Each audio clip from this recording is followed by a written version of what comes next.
Is this once top 10 lock now a victim of circumstance? And are the Arizona Cardinals set to be the benefactor? Johnny Venerable, Brack, PHNX Cardinals, James Pearce Jr. out of Tennessee, a draft darling for us. But what's going on with the rest of the league? At the timing of this recording, Bo, James Pearce Jr., top pass rusher out of Tennessee, over-under for draft positioning, 31.5. What has gone on to lead to this fall from grace? That is a far slide for the SEC ass kicker, as you like to call him, right? A guy who played for the Volunteers and at a high level. I mean, his pass rush run rate, his pressure rate, as far as just his sack numbers, they all look great. I mean, it's somebody that you would want to add to your pass rush, but there's so much noise off the field surrounding James Pearce Jr. And when you hear in the Cardinals pre-draft press conference when Monty Ossenfort is saying, good players, good people, we feel like we can't lose. Is James Pearce Jr. just half of that equation? 6'5", 245. You remember his 40 time. You remember his athleticism. I'm going to read something. He ran a 4.47 40 at 6'5". Like Mykel Williams, he's got long arms, right? His 10-yard split just over 1.56, but he's productive. He's super productive at Tennessee. So, for us, I'm not in the trenches every day. We analyze the draft. We lean on our guy, Fran Duffy, and we're going to lean on him in a second. But it's like, what are we missing here? It's got to be an off-the-field thing. It's got to be a vibe thing with James Pearce Jr. Because from a football standpoint, I look at this kid and it's like, is this Brian Burns 2.0? Well, and if you look at what he was involved with that was off the field, it was like a traffic stop. He didn't have his license, didn't have insurance. It wasn't egregious. We've all had moments like that. Yep. But at the same time, we're not putting and compromising ourselves in as big a position as James Pearce Jr. was. There was the report early in the draft period, pre-draft, where they're saying there was a bit of levity after he exited the volunteer program. But everything you've seen from his former head coach, Josh Heupel, was he's going to be a big-time player on NFL Sundays. Then you also connect the Arizona Cardinals. They bring him in for a top 30 visit. The I guess interest, it stretched beyond Indianapolis, and they wanted to get him in Tempe in the facility to get to know him a little bit better. That shows to me that the door still remained open on JPJ, almost pretty deep in 3/4 of the way into the draft period at the least. Yeah, you know how we feel. What does our guy Fran Duffy feel about the former Tennessee Volunteer? All right, time to dive into James Pearce Jr., the pass rusher from Tennessee, 6'5", 245 pounds.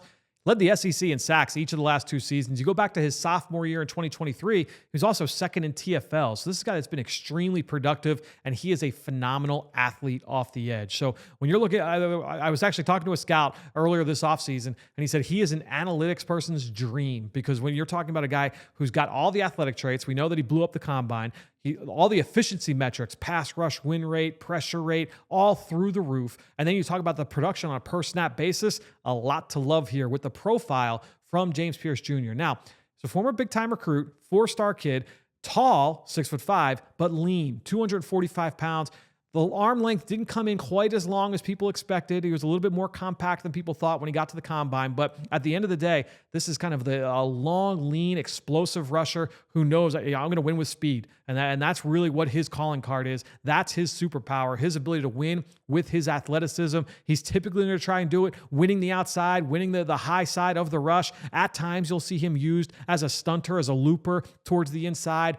Most of his reps came lined up way outside the tackle. Sometimes they moved him around as a joker and stood him up in the box or over guards and centers, but the large majority of his reps came lined up out wide. Pin your ears back and go, young fella. And that's really what you're going to see with James Pearce Jr., that athleticism, that explosiveness. He always graded out typically pretty well in the run game. I don't think he's going to be an enforcer at the point of attack. I don't think that's necessarily his game, but he did enough there to check the box to make me say, okay, he's not a huge liability there.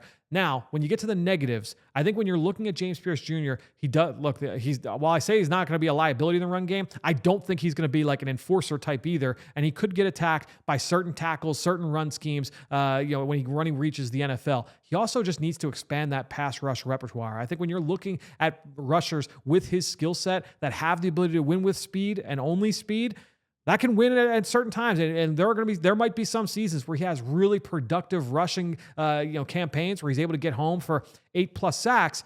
But can't always count on that if you're only going to be a speed rusher only. When I think of some of the best speed rushers in the NFL, you think of Von Miller, you go back to like Dwight Freeney. They had that ability to not just win on the outside, but show that you have that inside move as well. And it doesn't need to be a bull rush. It could be a spin move inside. It could be an inside swim. You've got to make sure the tackles respect your ability to attack their inside half, that inside shoulder. I don't know that we always see that with James Pearce Jr. And so if he can continue to develop that, he's never going to be a power guy. He's not going to be a guy that you're going to, again, he's not going to always dominate at the point of attack in the run game. I think the motor was a little bit up and down from a negative standpoint. Again, the limited rush plan, kind of a one-trick pony pass rusher. That said, that one trick, when it's running hot, it's running hot. That athleticism is no joke. He's got that explosiveness, that long stride ability.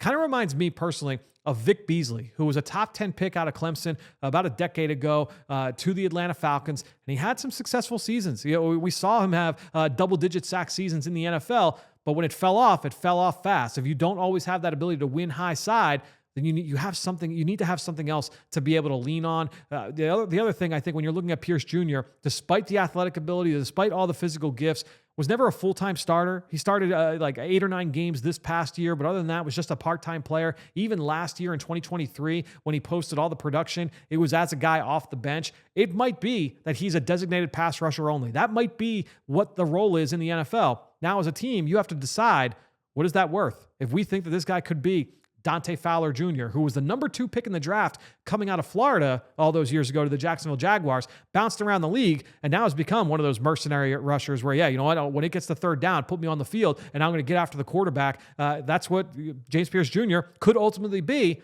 Is that worth the 15th pick? Is that worth the 22nd pick? Is it worth the 32nd pick? You start working your way down the board. At what point is that valuable? Or if you feel good that he might be able to hit that Von Miller type of upside, that, you know, one of those elite pass rushers in the league, obviously you're taking that guy much, much earlier in the draft. Those are going to be the discussions that are had throughout the pre-draft process with James Pearce Jr.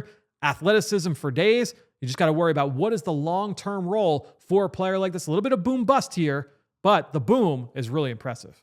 Great stuff from Fran, and I'm looking at his draft guide right now. Get it right now. Go PHNX.com. He has James Pearce Jr., edge rusher number 12 in this draft. And again, it's a great edge class, right? Yeah. We talked about Mykel Williams. We've talked about Jalen Walker. It's a who's who. But you look at where the perception is following Pearce now. I don't know if it's a realistic option at 16. Yeah. If it's just you and I making the picks, heck yeah, we'll do it all day long. I think you're looking at potentially for the Arizona Cardinals now, maybe you trade down with like a Houston 25. Is that realistic? Or even, Bo, you get a D tackle at 16, and maybe if he were to fall, 47, come up and grab him. Listen, I think he's a great football player. I think he's in a draft we're questioning production and what we see on film. Is it real with like a Shamar Stewart? I don't question what my eyes tell me when I watch him play football. Yeah. But, I mean, the Cardinals brought him in. They vetted him with a top 30 visit. We're just on bated breath now if that comes to fruition. It's not just Fran. It's Dan Brugler. Right. A lot of well-respected draft analysts that just don't agree with the tape as well. Yeah. So it's just like you couple that with, okay, is he good enough to where you're willing to work with the other stuff, the off-the-field stuff? And it does feel, as far as the Cardinals go, this isn't like Shamar Stewart where he was not productive at all in the same conference, but he's probably still down the line from if he's James Pearce Jr. and a couple prospects that you're trying to pick from. I don't know if JPJ emerges just because some of the boxes he doesn't check and some of the red flags. Yeah, I would have no issue taking him at 16. I would have no issue taking him past 16 if you wanted to trade down. What do you think? When is too early for the Arizona Cardinals to draft James Pearce Jr. off 7.5 sacks last year, 13 tackles for loss? Is that good enough for Austin Ford, Gannon, Rolison Company? You tell us in the comments. Subscribe to PHNX Sports here on YouTube.